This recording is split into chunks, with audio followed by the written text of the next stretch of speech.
Sir Maros with 8 amber, and nobody cares. Yeah.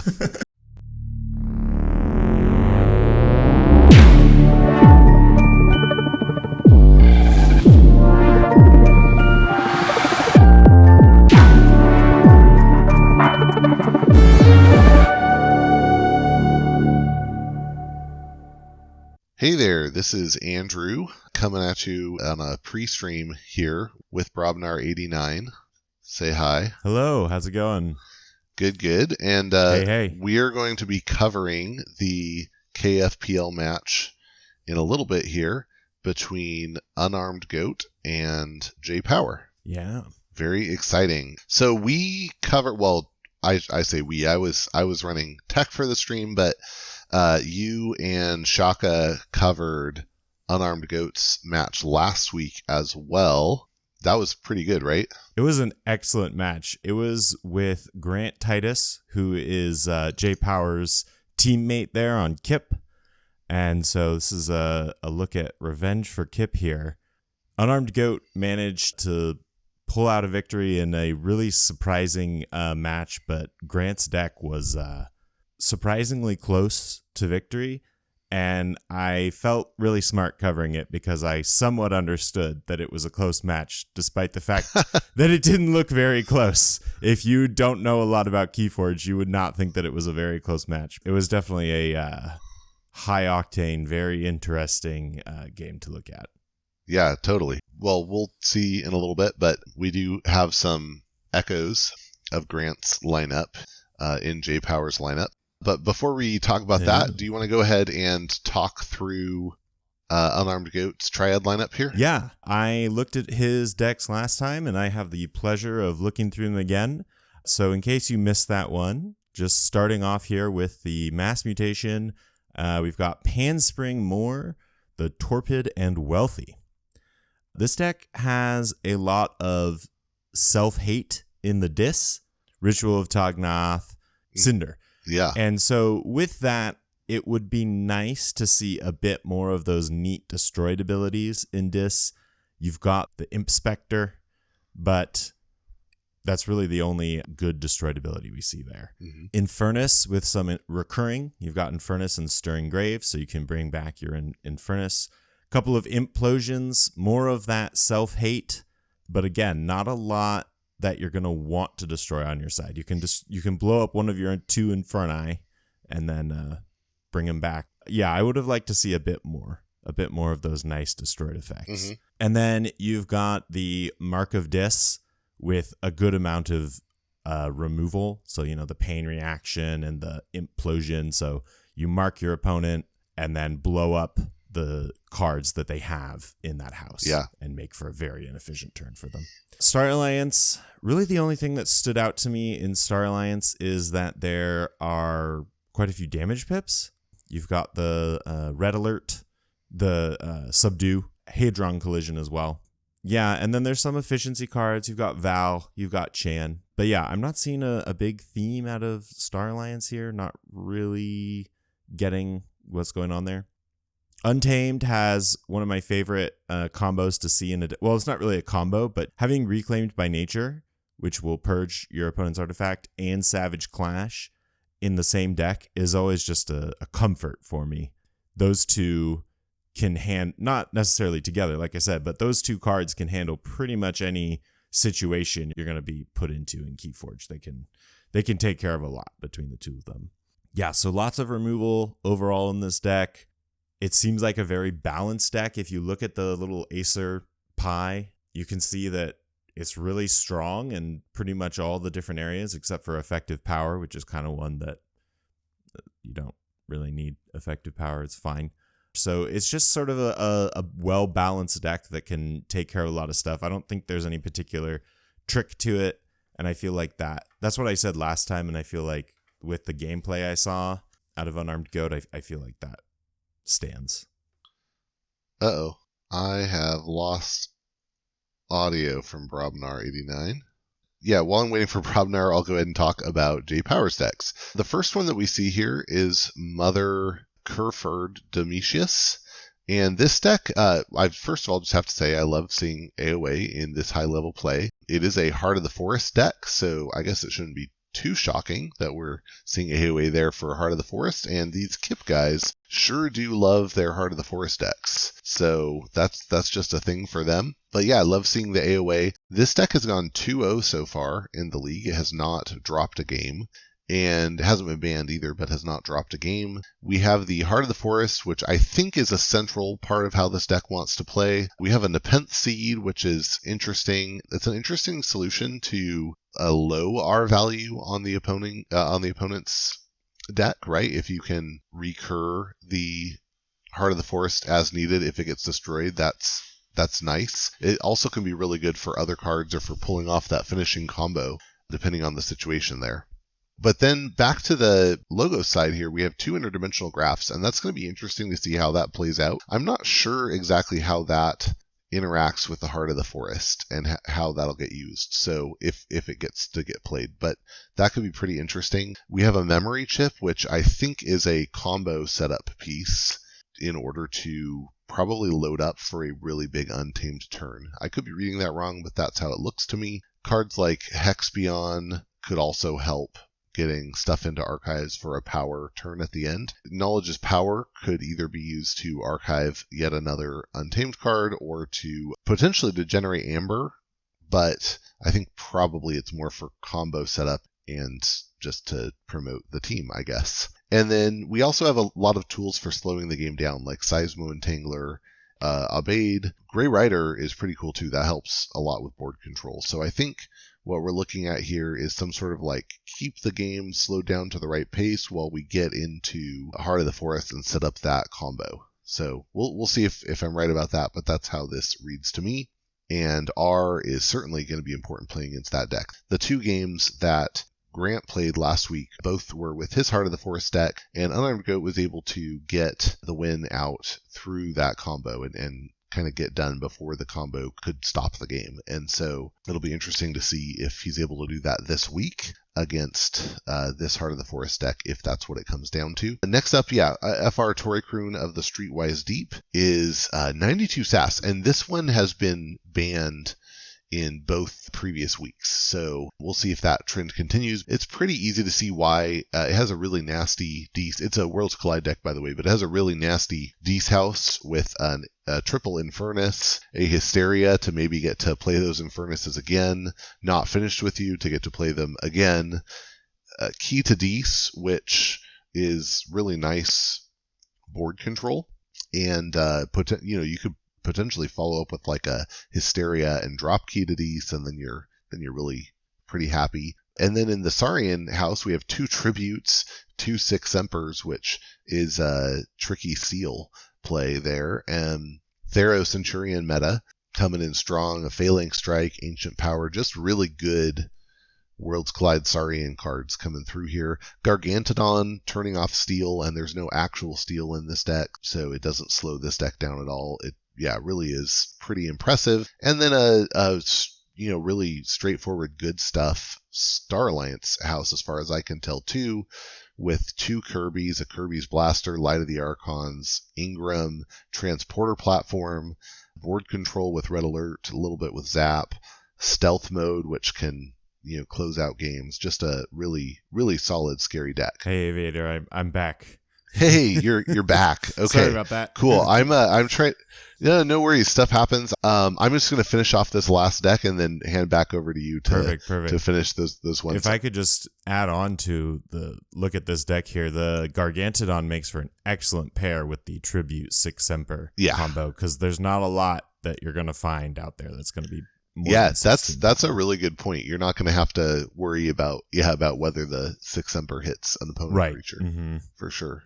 Absolutely gross there. And then this last deck is Mass Mutation, so Coda left out in the cold, but this Mass Mutation deck is Q Fink La Agile. I think that's French. I'm not 100% sure. Me. The thing that really jumps out here to me, first of all, is this Dark Amber Vault with 8 mutants, so that's going to add quite a lot of speed to the deck. You're going to get likely up to 8 draws off of that. And then it really warps things because suddenly your Techno Fiend, your Fandangles are a lot bigger. Your Pismire are much bigger than they would be otherwise, and that can really warp the game. And then Orb of Wonder to get the tools that you need when you need them. Free markets can just be a huge Amber Spike, and then a lot of control in the Death House. 2 Infernuses, an Etan's Jar, 2 Mark of Death, Gateway, Grim Reminder to get the Infernuses back, or maybe it's the Untamed Suite, I'm not sure. And then I always, when I see a Keyfrog, I look for how are we going to kill this Keyfrog on the turn that it's played. And it is possible with Amberlution, which you probably only want to play if you're closing out the game with it, but I could be wrong about that. But absolutely, it is going to be possible to close out the game with a Keyfrog Amberlution and finish it. You lose the benefit of the Dark Amber Vault with Amberlution because it's put the creatures into play. It's not play the creatures. So you don't get the draw. Yep. Jaypower corrected me. He let me know it is actually Spanish. So there you go. Muy bien. I should know, right? Me too. 4 years of high school, so much for that. Great. Okay, well, I guess we should talk about if we were banning. I think it's really hard not to ban Toracrune. Just unconditional shenanigans in Saurian just seem really rough. So yeah, it seems really hard to deal with. All right, should I finish out Unarmed Goats decks here? Let's do it. The next one we're looking at here is Orrock City Firefighter. This is Worlds Collide. You've got the Infernus with 3 Exhumes. So another matchup with lots and lots of Infernus to look at. Lots of purging potential between these 6 decks here. Yeah. What more do I need to say about Infernus? You don't want your opponent to play Infernus 4 times. No, yeah. It's bad. Gonna take your deck apart. Yep. Poltergeist is going to be helpful here. This came up in the matchup with Grant as well. 2 out of 3 of these decks have hard R in them, so that's going to be helpful, obviously, against the Heart of the Forest deck, and also it's going to be helpful against the Ethan's Jar. But then you have to choose if you hold it for the jar or if you go ahead and you take out the Dark Amber Vault. So interesting choices.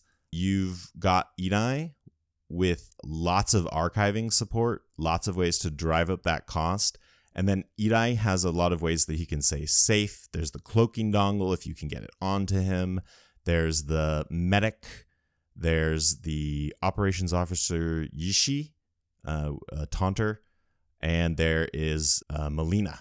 So all of those are obviously in Star Alliance. You might have to hope that your Edai makes it through one turn unprotected, but there's some potential to keep it out there for a long time. Desania is going to be important to any deck that wants to archive a lot, so it probably helps out a lot in the age of autoencoder. There is a potentially viable Data Forge in this deck. You might, it's not totally unreasonable that could close out the game for you.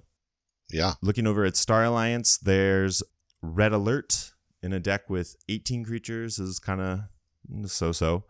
Stealth mode's always good to see. 2 Spears. I really like Helmsman Spears. 2 Spears is going to give you a lot of efficiency. This was the deck that was banned in the matchup last week with Grant. And I think Desania was the big reason there, because the Heart of the Forest deck that Grant was playing wanted to do lots of archiving. So yeah, do you want to talk about Underwater while they're loading up the game really quick? Yeah, here? let me try to go through this real quick. Most important thing is ×3 Control the Weak. That's horrifying. That makes me want to ban this one myself. If I was facing it, I would want to get rid of that. There's a Screaming Cave that can pull the Control the Weaks back, and a Seed, a Nepenthe Seed that can also do that. Together with Life Ward, there's just some wild potential for control in this deck. Quite a bit of efficiency in the Logos with 2 Mothers, 2 Doc Booktons, 2 Experimental Therapies, 2 Phase Shifts. You could potentially follow up your, Disc Control the Weak turn with a Logos Control the Weak turn via Phase Shift. And Interdimensional Graft pairs nicely with the Lash of Broken Dreams over in Dis. Yep. And then Untamed, more control, 2 Nocturnal Maneuvers. I would like to see a key cheat in this Untamed. I feel like that would really, or with the Nature's Call and the Pixie and the Full Moon, it would be really nice to see a key cheat here. This deck kind of wants to rush, but it does not have a lot of Amber control. But I think its Amber control is Control the Weak. That's how you lock out your opponent there. Yep. All right. So we're in the game now. We're a couple turns in. Unarmed Goat got some Amber early on, but just one, or a couple from Lay of the Land, but they're both gone thanks to Infernus. Jaypower now sitting on a board that has Garcia, Kirby, and Infernus. And Unarmed Goat is over there with Inspector. And looking to see what he does next. He's going back into Dees. I know Unarmed Goat said he likes to start the game with the Ritual of Tognath, if he can. Who got did you see who got the first turn? Yeah, first turn was Jaypower. Okay. So. Oh wow! Inspector hits Tribute. Nice. That's a nice hit. He's happy with that. And Mark of Dis has put Jaypower. Nice hit, says Jaypower. Mark of Dis has put Jaypower into. I believe it was Dis, right? He hit the Infernus, I think. He Infernus, did. Yep.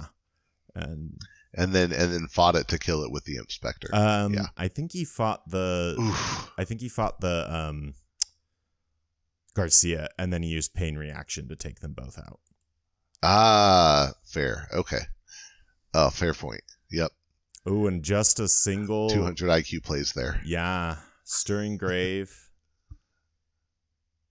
Stirring Grave and Infernus. Stirring Grave and Mark of Dis purged. Off the Infernus play from Jaypower, but that's all he got to do that turn. Yep. Unarmed Goat plays some things. Has some creatures on the board. A Bumblebird discarded another one, and hurts. Then Gloriana and Umbra Beast, and then Reclaimed by Nature. There was nothing to hit with it. So. For being 5 turns in, there's not a lot of Amber floating around. I mean, they're on 0 Amber each at this point. Right. Thanks to the Infernus. All those Inferni just keep doing their thing. I guess he's fine to throw out the Reclaimed by Nature for a pip here. It's purged even now, but I guess it's not a huge deal with this particular matchup. Yeah. Some debate going on in the chat about the correct plural, but I think I'm willing to go along with Inferni. I've said Inferni from the beginning, and I'm sticking with it. Come at me. Board's starting to take shape here. Star Alliance, plenty of Star Alliance on both sides.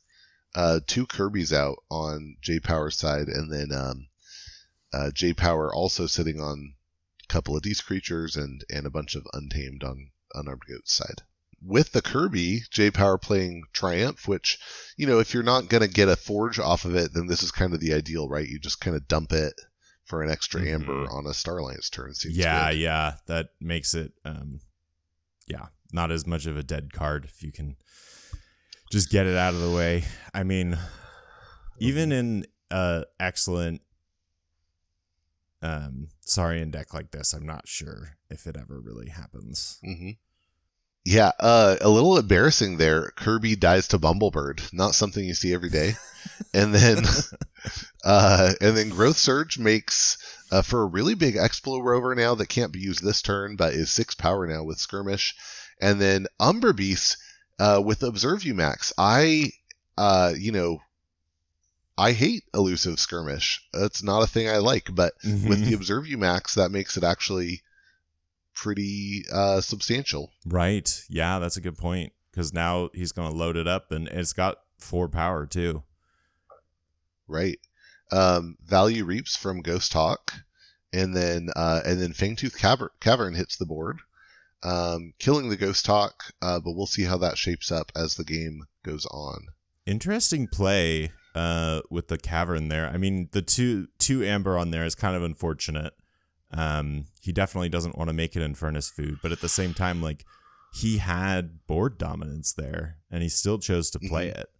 And his creatures are, I don't know, at this point, it's pretty even, but generally smaller. Right. UnarmedGoat was on 7, got taken off by Tribute, but lashes out this turn with Implosion, going up to 9, and by killing the Legatus Raptor that had been tributed. So, ooh, 6 Emperor Purges, randomly purged. Yeah. That Imp Spectre is getting work done. Yeah, he needs a raise. He is on it. They both have pretty substantial purge piles here. Right, 6 on each side now. Oh yeah, Infernus and both purges the second tribute. And 2 out of 3 of Jaypower's Infernus, or Inferni, I should say, are now in the purge pile. Yep. And the third one's on the board. Well, a lot of backseat drivers in the chat here arguing over how long Tabor should have lived, but UnarmedGoat is sitting on 2 weeks of wins and a key here, so. Yeah, I mean, he's got a key ahead, and the board is just really, he's taking dominance of this board here. Yep. Panspring. I may have underestimated Panspring in my assessment here. Like this deck is really taking Token Room apart. However you say it. Token Room apart here. As long as you don't call it late for dinner, I'm sure it'll be happy. But yeah, look, we're going to check again, right? Going to check again at 6 for key 2, sitting on 6 creatures to 1, and the 1 on Jay's side is stunned. That's a tough spot to be in, and yeah, this is the deck that looked like an auto strike, right? And was struck the last 2 weeks. So right, yeah. I wonder if Goat... Interesting to see it go that way. I wonder if Goat is seeing something that everyone else is missing here. Hysteria does clean up the board. But, okay. Puts the board back on the shelf, and then Evil Eye holds off the key. Some Amber coming back to Jaypower that was sitting on that creature there, but passes turn without playing any creatures. Still no board. And, Goat's going to be able to just play out whatever he's got the most of, I assume, is what he's doing. Yeah, Grant in the chat pointing out, that this is Torek Room is a little bit of high variance possibility, and you got to look. I mean, that Imp Spectre hit on the tribute early had to hurt real bad. Just a lot of things not happening in the order that you would want if you had control over how your deck came out. Yeah, definitely. Yeah, I mean that Imp Spectre needs a medal or something. That's he got some very important work done there. UnarmedGoat going to 4 Amber and forging. And having 4 Amber left over, forging key 2. 2 Raptors on Jaypower's side of the board here, and a very sad Ancient Power that didn't get to trigger at all. Is he gonna go to check again here? think he's just trying to dump hand and get through his deck a little bit, because that Hysteria really clogged him up. But not enough. I mean, he's got 4 creatures on the board for his next turn. If he wants to go untamed again, he can just reap up. Okay, well, that state is changing as we speak here. Yep. But still, he's just a few amber out from being in check for his next key. Jaypower getting up to 7, putting himself in check. And Buzzles both his Raptors, which, I don't know what the answer is here. Sometimes, that kind of play. Look, there's 5 out of 12 Saurian cards in the purge pile here. Yeah. Maybe like, hey, if I can't have the tributes, then I don't want any Saurian here. Yeah, and Jaypower must not have had any amber control in the hand, because he calls it there after the 2 pip snarette play. I think that's right. Like, I mean, one, you are getting a little bit more efficiency off purging the Raptors. Also, like, what are they gonna do? Like, they're kind of support cards, right? So like, they're not gonna do much by themselves on the board. Yep. And he had to stop that burst in Untamed, because he just didn't have the amber control answers. Yeah, really tough when you get so many of your pieces purged like that. Both Infernuses, or 2 out of 3 Inferni, both tributes. Garcia, that's a rough time. Yeah, and the other 6 Emperor was kind of made useless by the tributes being purged. The other Saurian creatures are not going to be as good. Right. Ancient Power, not going to be as good.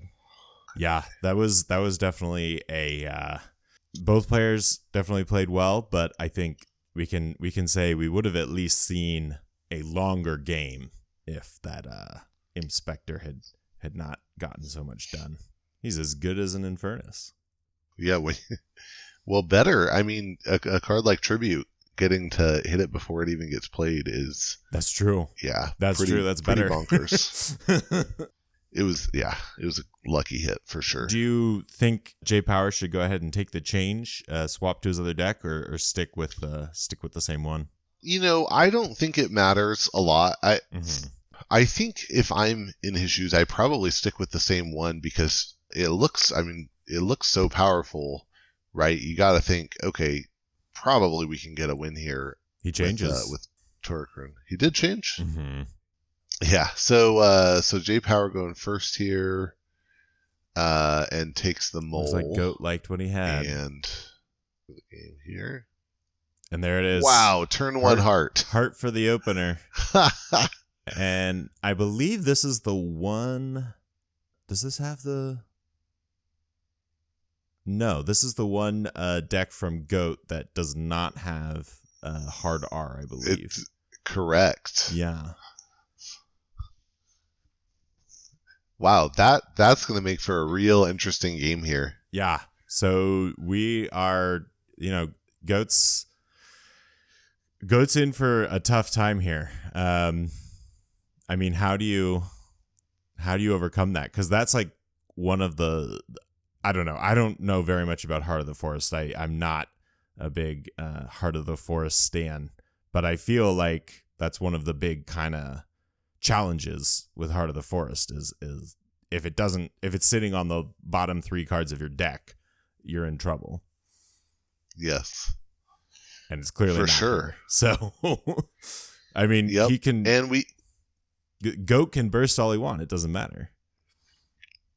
Right. Yeah, we have an early memory chip here too, which I think is going to be big. Although,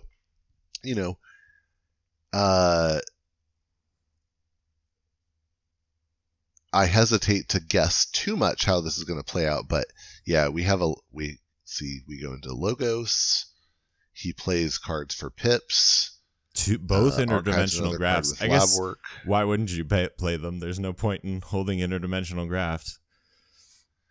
Yeah, he may want to draw back into them later. I'm not sure, but definitely he seems happy with where he's at. Now, Titan Mechanics on the board, so technically he's in check right now. That's interesting. I wonder if he's going to play another card here, or if he's going to let him forge so that he can be ready to forge his second key. Like, does Goat let Jaypower forge here so that he can set up his second key? Yeah, maybe that's what he's thinking. Wow. And if it were not a Heart of the Forest deck, one of the most interesting things that would be happening here is experimental therapy on both Big Twigs. I mean, that's an interesting board control maneuver there. Yeah. Oh, I like that. Yeah. That's really cool. Oh, do you want to bring Shaka into the chat here? Sure. Yeah. Yeah. So I guess I'll hang up and pick up on the other line here. Okay.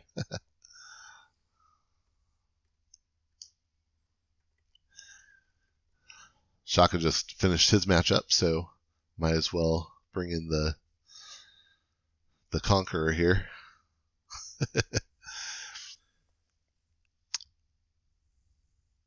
So what we have right now is Jaypower sitting on 1 key and 0 amber and 4 cards in archives.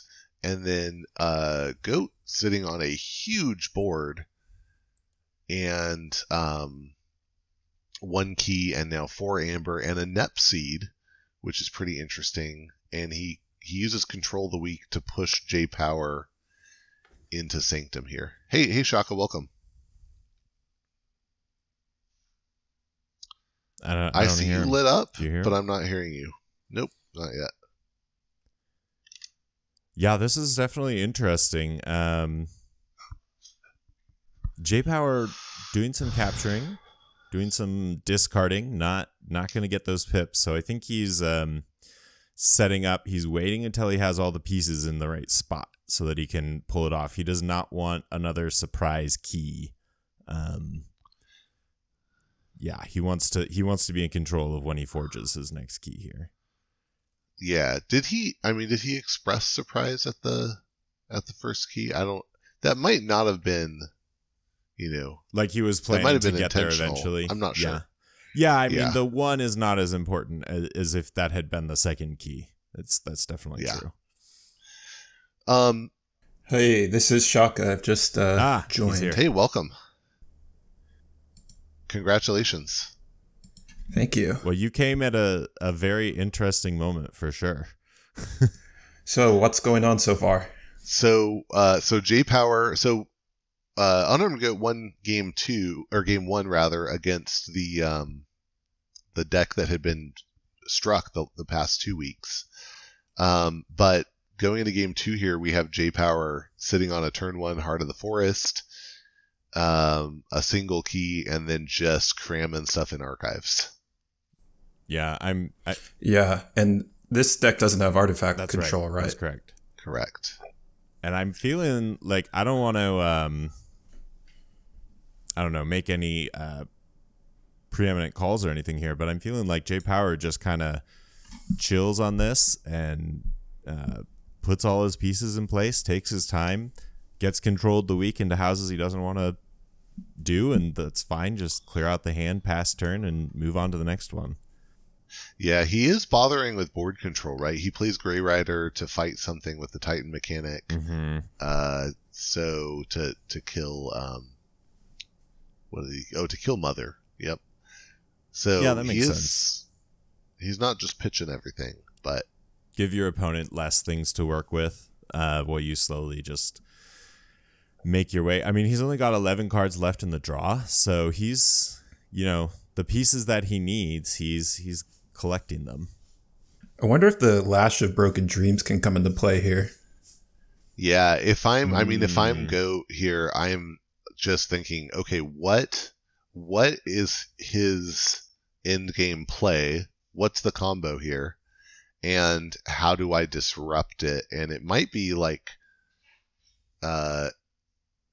really about, it might come down to, the next 20 minutes, and then finally there's 2 turns that matter. I'm not sure how that's going to play out.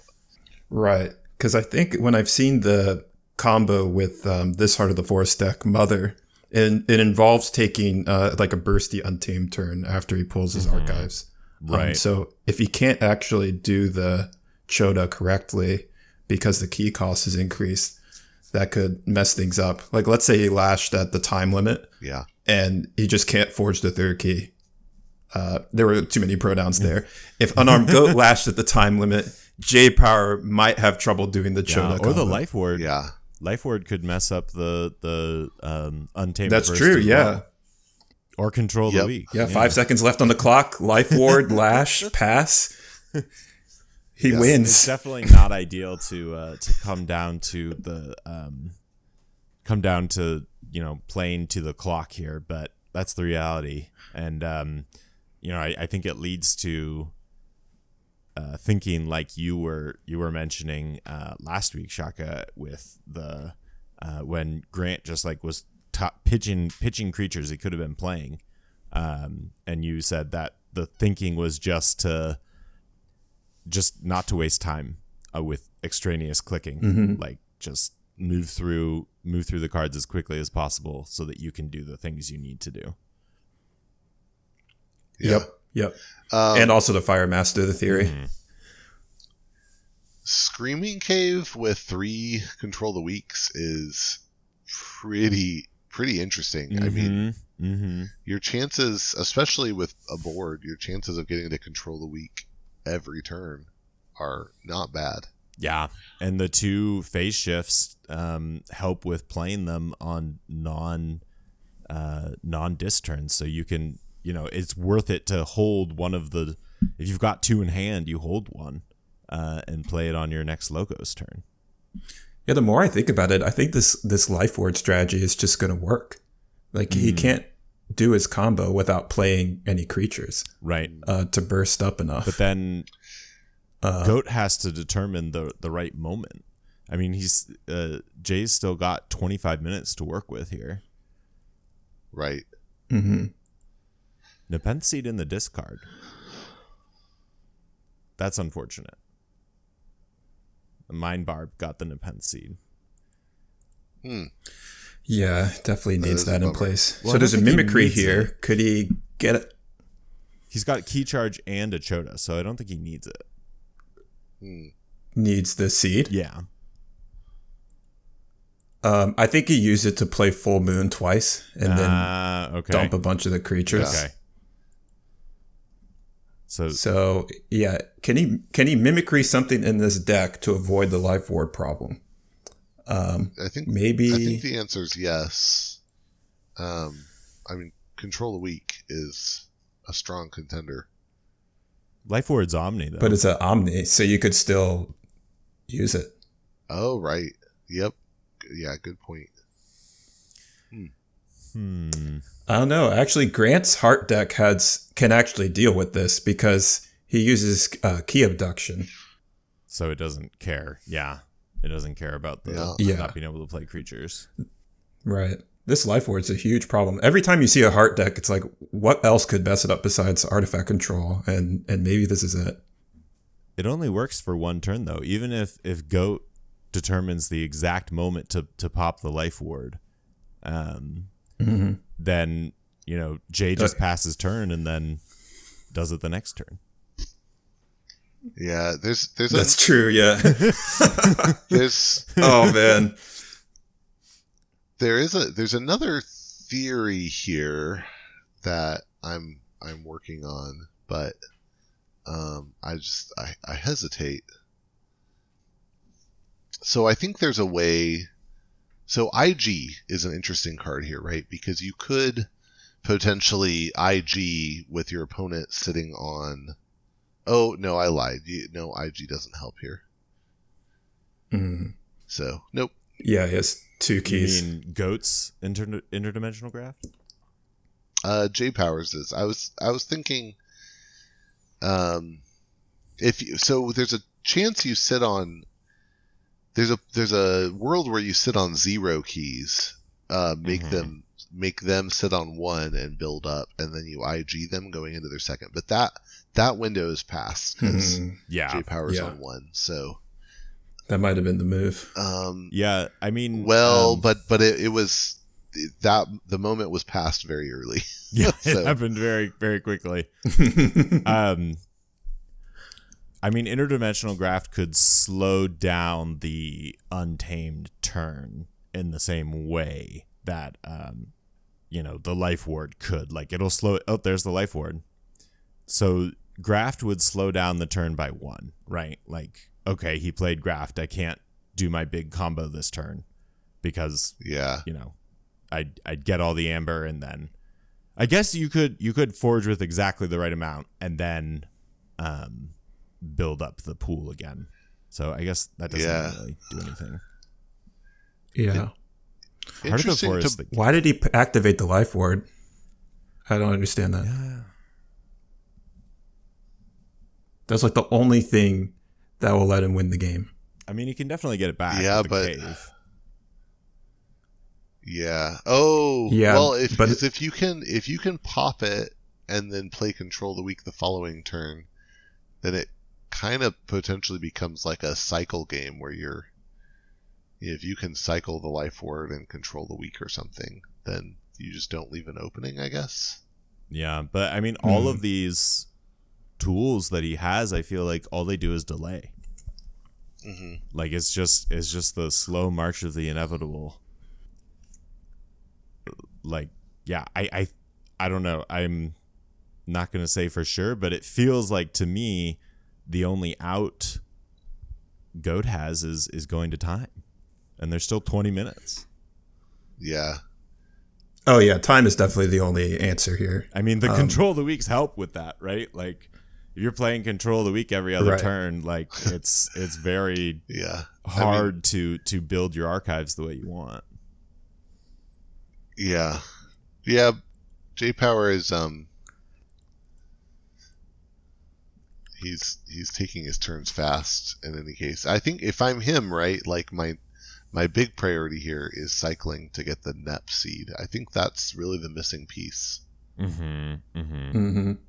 Yeah, he would love to do his finishing combo before time ends. Yeah. And if he can forge a second key, he'll just. And I think there's the life word again. You have to give life word and Control the Weak. Oh wow. Yep. We do have to give Goat some credit here. It does not seem at all like he's trying to stall. Like he's taking his turns very quickly as well. So.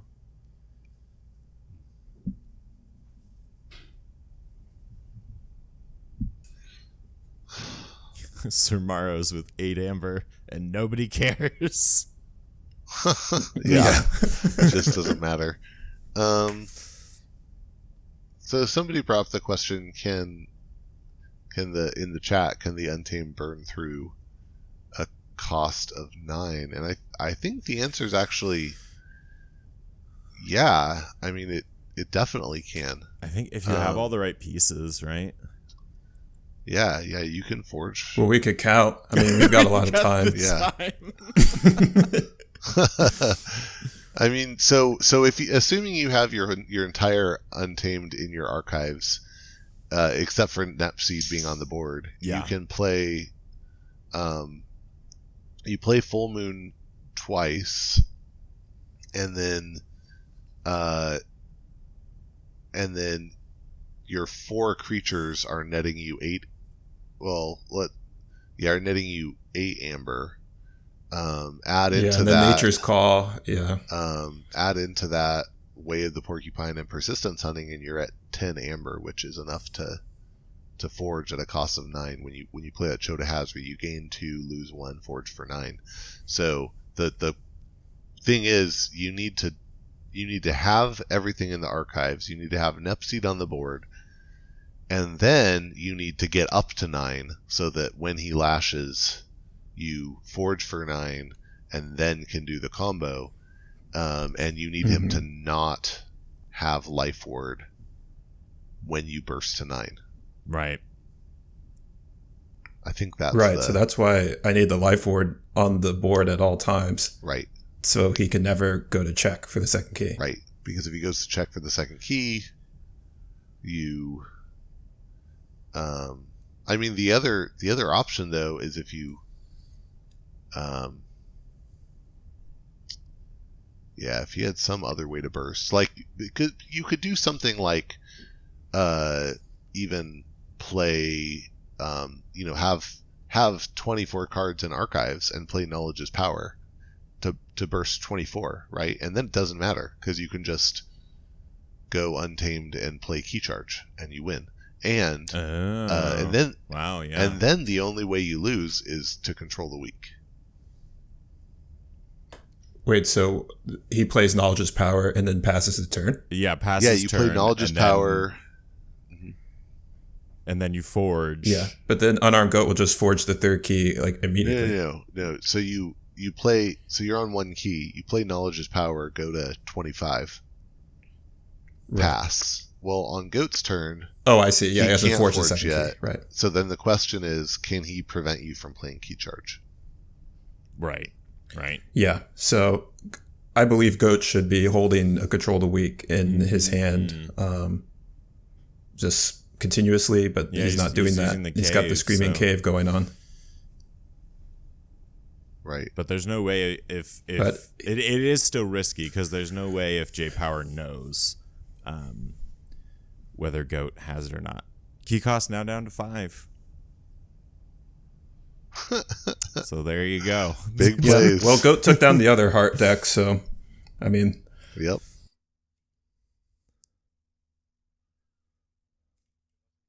There must be a method to this.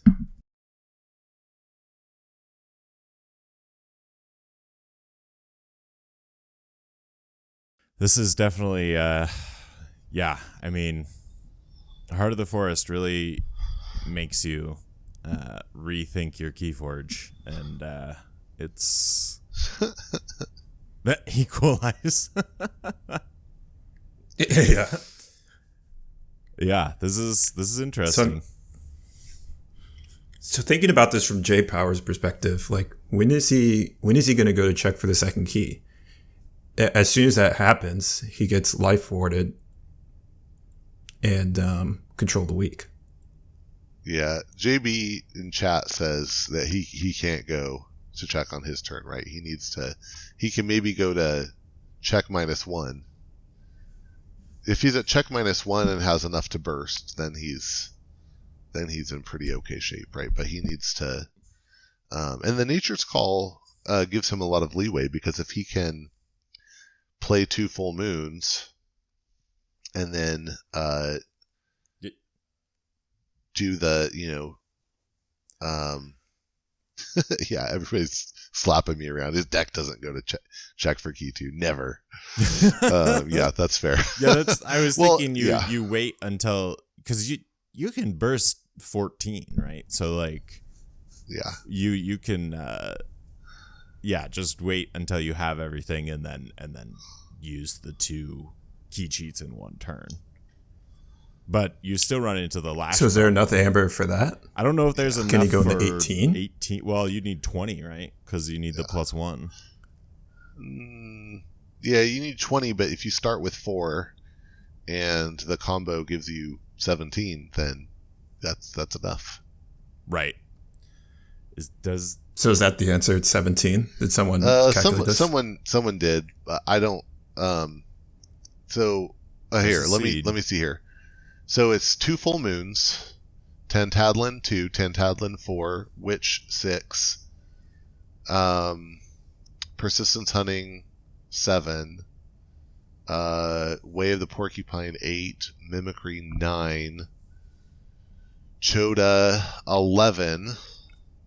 Oh, the other deck has a Nature's Call, so if that happens to be in the discard, ooh, that's brutal. That's a big burst. So Choda puts us at 11, and then you Nature's Call 12. And then you get another 8 off the creatures. Or, another 6 off the creatures. Right. So that's 18. So I count 8. So that's another 18. card that's got to stay in the hand. Yeah. But look, he has 10 cards in archives. He discarded the Key Charge before flipping there, which I thought was interesting. He doesn't care. Key charge doesn't matter. You need the Choda. Oh, I guess you can you can do it with the Choda and Nature's Call. That's right. Yeah. Okay. Mm-hmm. Life Ward gone again. Yeah, interesting. So we may be seeing the ending state here, because when he flipped, I looked shortly before. I believe the only two cards that he did not have in hand were the tree and the key charge. Or sorry, the only two cards that were the only two untamed cards in his discard when he flipped were the key charge and the tree. I'm pretty positive.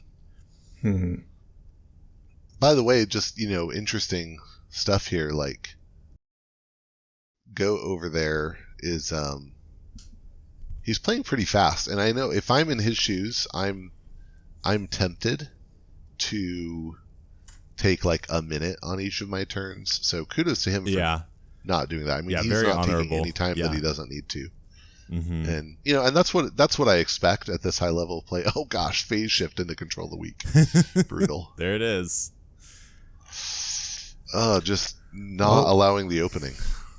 Titan Mechanic is on the board, which is one of them is, I guess, which is interesting because it does change that math just a little bit there. Oh, yep.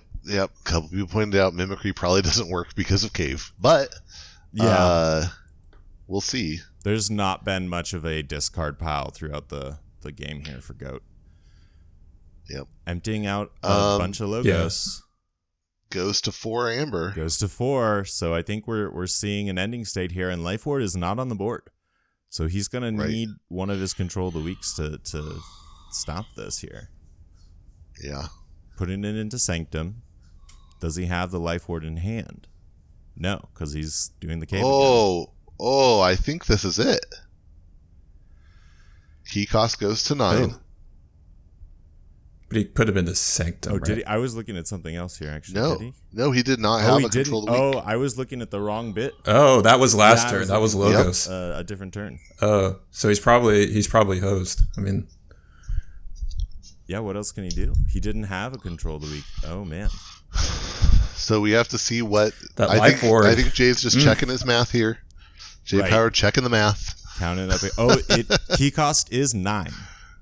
Yep. So he goes he untamed. Can do it. He can do it. Takes the archives. Full moon. Nepseed. Gonna see another full moon here. There it is. This is when you realize your opponent has an Ember Imp and you cry. Two Tantadlins. Jaypower sitting on 9 Amber now. That tree's never done so much work. Witch of the Wilds goes to 11.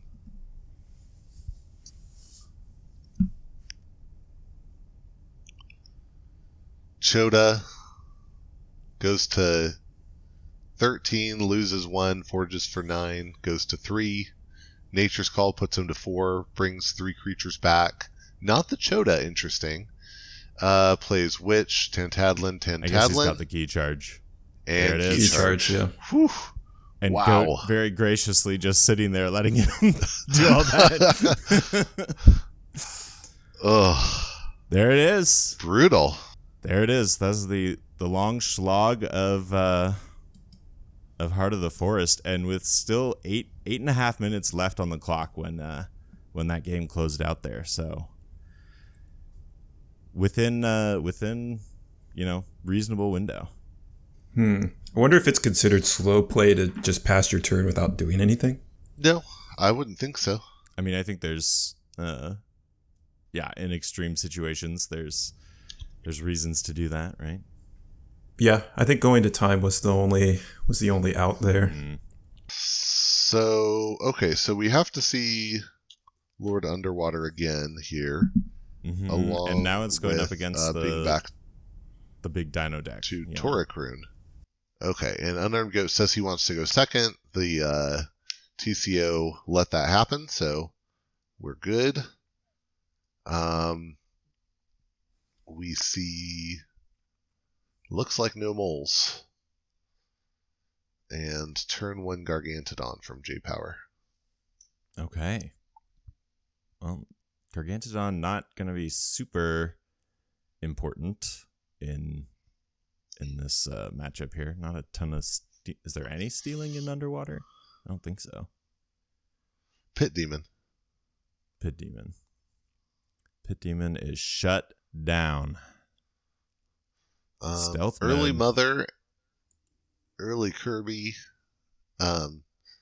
both, really good speed plays. Mm-hmm. Triumph again coming out for that pip off the Kirby. Like that move.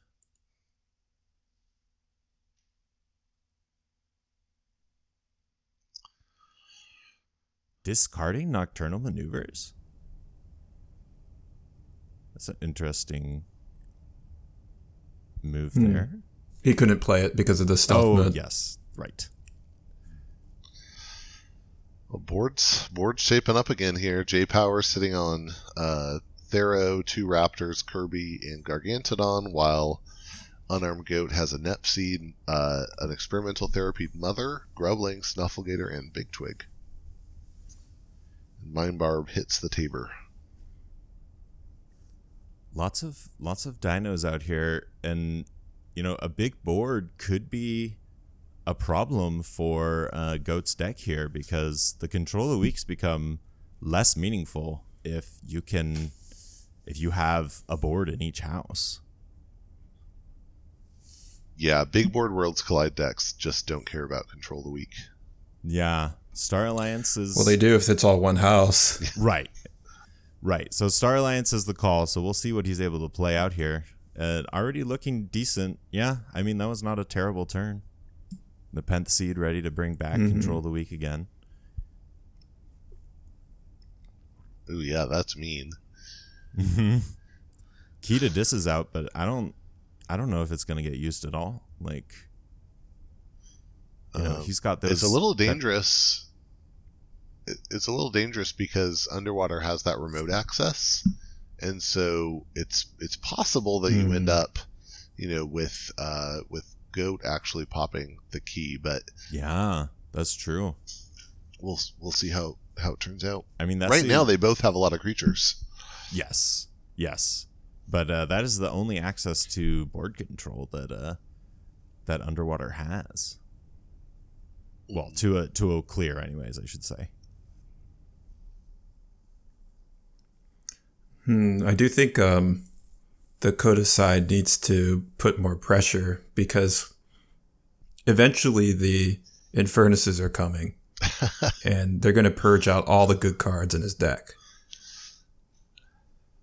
In addition to taking his Amber down. We determined earlier the correct plural is Inferni, so I'd appreciate you using that there. Oh, and there... Good to know. Jaypower using the Key to Dis. Okay. Yeah. I guess he didn't like all those untamed creatures there.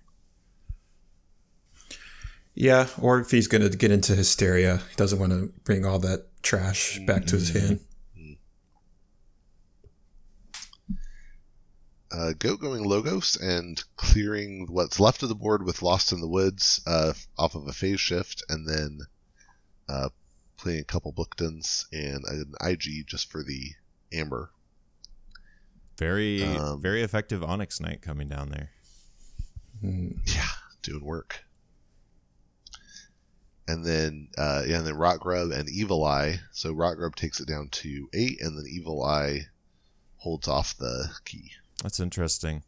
Interesting choice. I wonder why he did that instead of making him pay 9, just discarding the grub. Ooh. Well, if he gets Infernuses, he's going to be taking that Amber away anyway. So I think he just wants to have enough turns for him to reshape the deck in his favor. But yeah, this is rough. That was a tough, especially if he gets the key here. Control the Weak into Star Alliance 2 turns in a row. The second time after one card. That's real bad. That is a total turn skip there. Yeah, that is the game state that Lord of Underwater wants to establish, right? I just control the weak you every turn, and you have no outs. He might flip his deck. This Mother is killing Jason. Yeah. Life Ward gonna prevent any Inferni from coming down this time. Oh, he's going to flip deck at this rate. Yeah. Dust Pixie, Nature's Call. That Dust Pixie Dust again. Pixie. And pushes Edoram back into Jaypower's hand. It's Yeah, more chains. and goes to 6. That'll probably do it. Does he have tribute?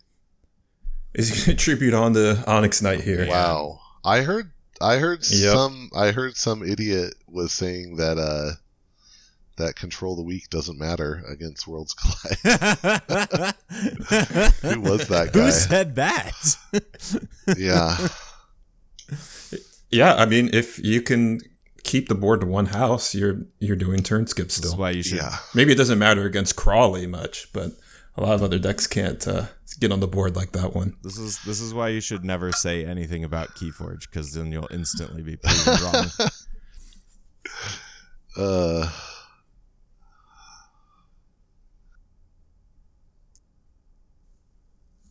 Wow. So Tribute buys a turn, but because of the big twig, he can't do what he'd like. He has to 6 Emperor the big twig and then Tribute onto the Onyx Knight, and then Unarmed Goat goes straight back to 6. Yep. So he's just gonna have to purge his own stuff. Ooh, Infernus finally takes getting out a Dust play. Pixie. Yeah. But only Dust Pixie. Nothing else in the pile. Right. There. Yeah, buys him another turn, Yeah. but it's rough. I think the plan was to hit all those Control the Weaks with the Infernuses, or whatever it is. Inferni. Yes, it's definitely one of those. I mean, Infernuses is just clearly wrong. Come on. Yeah. Well, regardless of your list, if you don't draw the cards you need at the right time, you still lose. So the game's not over here. Goat goes back to Dees. It's pretty over. Yeah. Control the Weak to Star Control the Lines Weak there. might finish it there. Yeah. See, this is why you never say anything about Keyforge. Yeah. I mean, it's just a matter of time before he found the Control the Weak. Yeah. Garcia buying another turn. It probably is another one. Yeah, that'll do it for now. And he's up to 9, so I mean, he's got a key. Yeah, and Goat goes into Logos, so I forgot about Phase Shift. But we'll see. Phase Shift. Stuns Phase the Garcia shift. with experimental therapy. That's a short-term play, but yeah. Phase shift to Control the Weak and Star Alliance again. There we go. Brutal. GG. That was rough. Okay, Kip's revenge just it didn't pan out. The Grey Riders have their number in this group. Unarmed Goat leading the charge here, undefeated in so far in the KFPL. So hats off to Unarmed Goat. Yeah, I think we saw some really good gameplay from Jason today too. I think this game. I'm curious to hear what he has to say about it, because it looked like he just drew like really, really badly, and Goat was capitalizing on that big time. I'm gonna switch over to yet another voice channel here and jump in with Jason and Unarmed Goat. Does that work? Let's do it. Hello. Hey.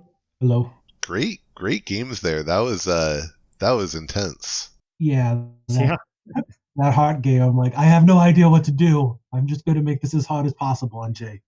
That was the line we found when we play tested. Make it as hard as possible. Couldn't really win it, but you could go to time ultimately. But kind of wouldn't really work.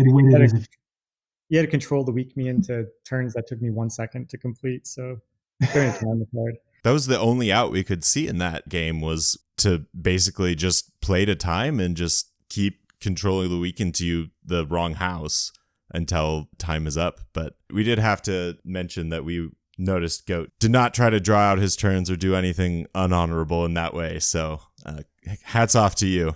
Yeah, I felt like it was dirty enough playing like 12 Control the Weeks in a row. So. Yeah. It was a lot of exercise and patience on my side. How many turns in a row do I go before I get to even do a thing?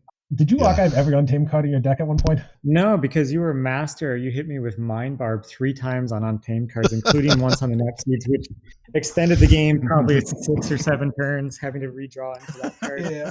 I had a bunch of luck. I feel like that first game, the imp was the king. Definitely. So this last game was a real nail biter, and it seemed to me like a lot of it hinged on when the deck flip happened. I don't know, does that seem right to you guys, or would you add anything to that? I think so, because he hit 5 control of the week since in 11 turns, so I was getting control of the week every other turn. That was pretty tough in the final game to get past. It slowed me down too much. The nice thing about I chose decks that I think could win against almost anything, I guess, other than like a hard deck, obviously. But yeah, if you get enough control of the week so you can target one house well, like I was able to isolate Star Alliance pretty well. It's just very difficult. Yeah, that turn where you drop those 3 discards, like I thought we were going to see an Infernus for sure, but just wasn't there. Yeah, that was the other rub there, was he didn't get to reshuffle his deck a bunch, so there were turns. I was about halfway through my deck and I hit an Infernus to purge a couple of control of the weeks. They probably wouldn't have shown up on the turn and I might have started to crawl my way back, but it was still unlikely because my tributes didn't pan out. I needed to get a better swing off a sick tribute in game. If I would have got one big sick tribute and purged a couple control of the weeks, I probably could have been pretty competitive to the end in the third game. But the problem with Streetwise is it's a low efficiency deck. So it gets penalized by control of the weeks and things that make it even less efficient. Yeah, that and the purging of the key cards seemed to really cripple Streetwise in the 2 games we saw from it there. Yeah, and it actually spoke to a good ban, because my first 2 opponents banned Streetwise, which I think was a mistake in those specific matchups. And I think was a really good choice here to not let me play my third deck. That seemed like I only had time to play test each deck once against like one of my teammates, and Fink just came off like absolutely was going to crush all my decks. At least that. Fink just drops a jar and then blocks control of the week, and then you're real sad. Right. Yeah, right. And then against Panspring, you drop Infernus, another one of the things that generate a lot of amber, and then I'm sad too. So I'm just like, yeah, exactly. I just felt like that was the worst deck for me. Yeah, I thought that was a good ban. I was impressed by that decision. That was a good one. Going into the Heart of the Forest matchup, Jay, did you have any good discussions with Grant about how this matchup went last week? So last week, Grant went 0-2 with his heart deck, and I assumed that he was going to run Handspring first, so that's why I went with Streetwise. I actually thought Streetwise was more favored in that match, even though it lost. Funny enough. But that being said, the way that Mother would have had been played in the Panspring matchup had I run it first was more like how I played it last week against Ray, which I call it playing Chaos Mother, which is not the same as I played it the first week. First week was very disciplined because he has Reclaim by Nature. So I have to try to make him make misplays into IG, be unsure if I'm actually going to play Heart of the Forest during the game, and make it really uncomfortable to hold Reclaimed, and then break which direction at the last possible minute I want to play. Tends to catch people off guard a lot relative to like that really disciplined play in my first week against Luke, where I just discarded every card and was just playing to my outs. So in the second game, it's an actual Mother match here, I knew the play out pretty well. So if I hit Heart of the Forest, he had no win con except for going to time based on control of the weeks, which was super rough way to play a game of Keyforge. But hey, I signed up for it, I played Heart, and stuff can happen.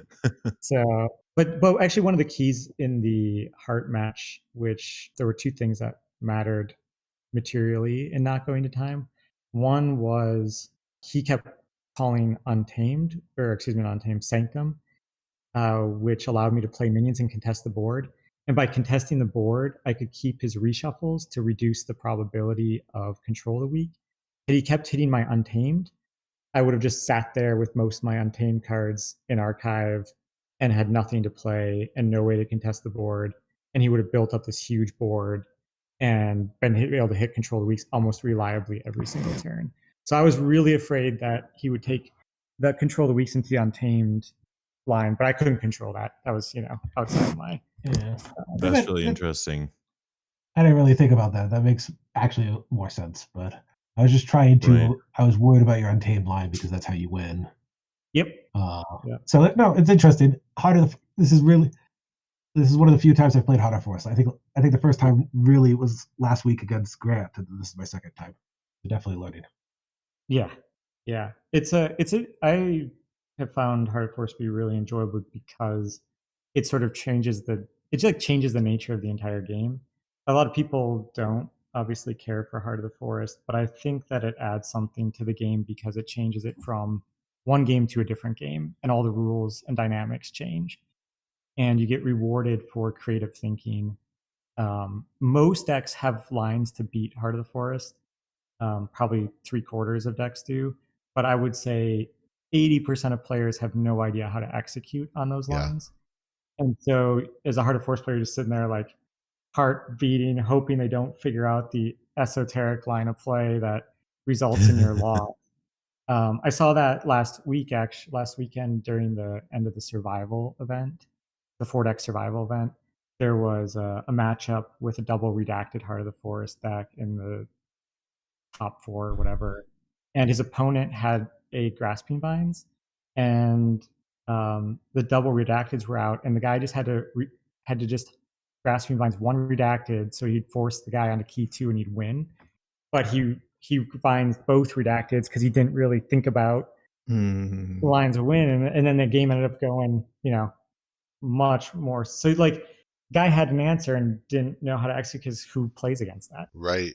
Maybe it was week 1 or 2 of the Coat SAS ladder. My team played against you guys. I think you, like, your whole team brought heart, and I don't know if you're doing that every week. That'd be super fun. But it was but it was interesting. There was after the game, I realized, like, okay, I think if I'd understood better how the match was going to go, there were some early choices I could have made differently, and but I didn't, and so I lost. So yeah, that's and I think very much how it works. Yeah, and it gets a lot of hate, but I think the nice thing about it in triad format especially is, like, nobody plays against it who doesn't have a choice in the matter, and ultimately, like, I don't think it's not necessarily the top tier strat, but it's exerting an important pressure on the meta that I think is really healthy.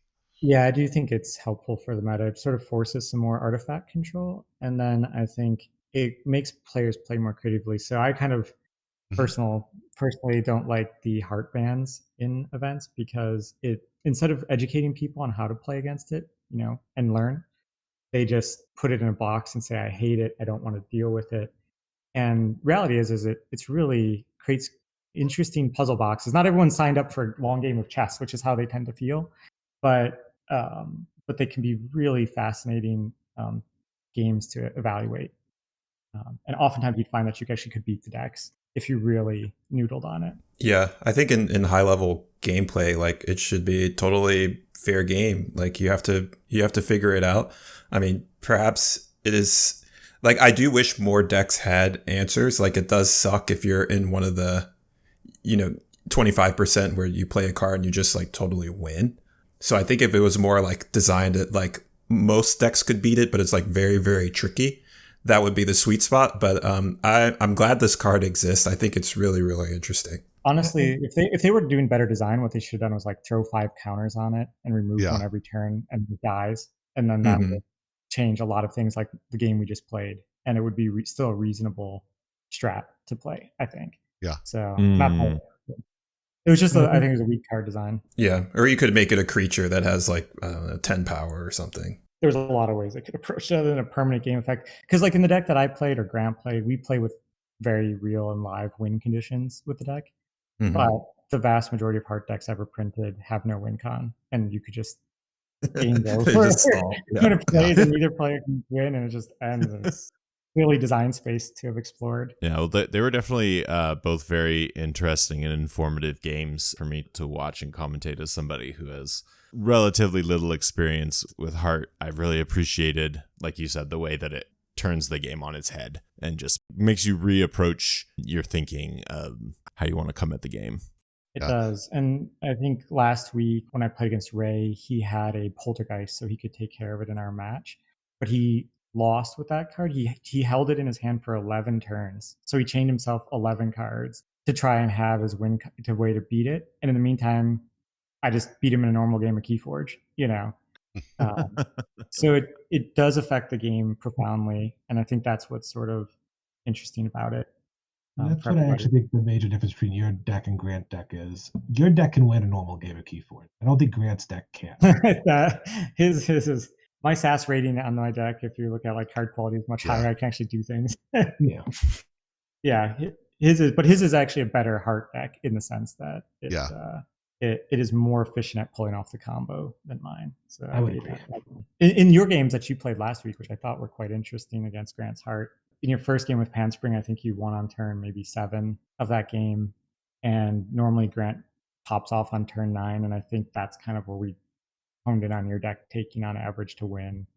So you kind of got like a little bit excited and put a lot of pressure on him, which was interesting. You know, and then the second one, it was the same problem. It was the same thing is you strung out your Control the Weaks, but you were able to get to 3 keys with your triple Control the Weak deck. Which I mean, both decks are actually speed decks. I mean, like the Control the Weak deck, sometimes I'll get a key turn 1 with a full moon Untamed hand and just go off. Yep. Yeah.